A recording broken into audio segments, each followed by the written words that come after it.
Pointer l'hôtel de ville du doigt serait quand même serait un jugement assez sévère, en mon sens. Pourquoi? Parce que, vous savez, le problème des inondations, il faut le dire, n'est pas un problème qui n'est que l'apanage de la ville de Kinshasa. La plupart des villes, les grandes agglomérations à travers le monde connaissent des problèmes d'inondation. Nous avons suivi aussi dernièrement dans les Pays-Bas des inondations qu'il y a eu en France, à Paris, dans plusieurs villes, même aux États-Unis, il y a très souvent aussi des inondations. Ce n'est qu'un phénomène qui est naturel et normal pour les grandes villes qui a un nombre assez important en termes de population. J'aimerais dire que la population aussi a sa part de responsabilité. Lorsqu'on parle des érosions, lorsqu'on parle des catastrophes naturelles, le premier facteur de ces catastrophes, c'est l'homme à tous les différents échelons. Nous n'allons pas faire un cours de géographie pour expliquer tout cela, mais dans le cas de la ville de Kinshasa, le problème est multifacette. Dernièrement, le gouverneur de la ville de Kinshasa, avant de prendre son avion pour une mission à l'étranger, a réuni quelques membres de l'exécutif provincial, notamment le ministre des ITPR, la ministre de l'Environnement, le service spécialisé du secteur de l'assainissement, donc la RASKIN, et bien d'autres, pour étudier la question, pour essayer de trouver une solution idoine aux problèmes qui frappent donc la ville de Kinshasa face à cette situation que nous connaissons tous et que nous déplorons, qui est donc le problème des inondations. Et à l'issue de cette réunion, il a été décidé la mise sur pied d'une commission qui aura pour but de pouvoir repérer des sites où se déclarent très souvent, lorsqu'il y a des grandes pluies, des inondations ou soit des choses de ce genre-là. La commission est à pied d'œuvre.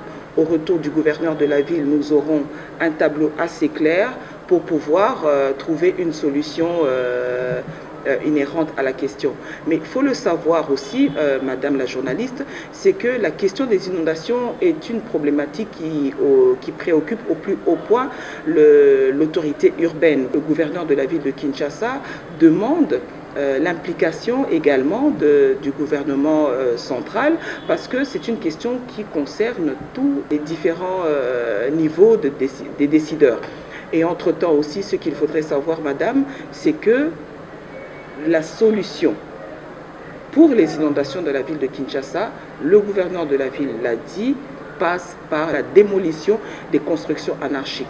Pourquoi? Parce que nous avons vu, nous assistons presque impuissants à la construction, ou si vous voulez, à des constructions anarchiques qui naissent comme des champignons, le long des lits des rivières, sur les avaloirs, sur des collecteurs d'eau, qui ont été construites depuis même l'époque coloniale, qui sont aujourd'hui bouchées à cause de ces constructions anarchiques. Il y a aussi l'incivisme de la population. Vous avez vu et suivi aussi à travers les réseaux sociaux, je l'espère, des gens, des femmes et des hommes qui, pendant la pluie, déchargent tous leurs déchets ménagers dans les collecteurs, dans des égouts, pensant que ces déchets ménagers pourront être emportés par la pluie. Mais pourtant, dans ces déchets ménagers, on retrouve des déchets biodégradables, des déchets non biodégradables, des déchets plastiques qui, à la longue, s'entassent et bouchent les collecteurs, bouchent les caniveaux. Et lorsque l'eau, qui a une puissance, arrive dans ces collecteurs, elle n'a où partir et elle déborde jusqu'à créer des inondations et même des catastrophes au niveau de la ville de Kinshasa. Donc l'incivisme de la population est quelque chose que nous déplorons. Le gouverneur de la ville de Kinshasa, plusieurs fois, a déjà interpellé pour que la population puisse comprendre que le développement de notre ville, même lorsque nous parlons de Kinshasa-Bopeto, il s'agit donc du changement de mentalité. Il est très important aujourd'hui que la population prenne conscience que le maintien de son environnement dépend aussi d'elle. Il faudrait le dire, il y a quelques mois, le gouverneur de la ville a lancé le partenariat avec une structure de collecte de déchets qui est donc mise propre, et nous avons commencé par la commune de La Gombe comme commune pilote.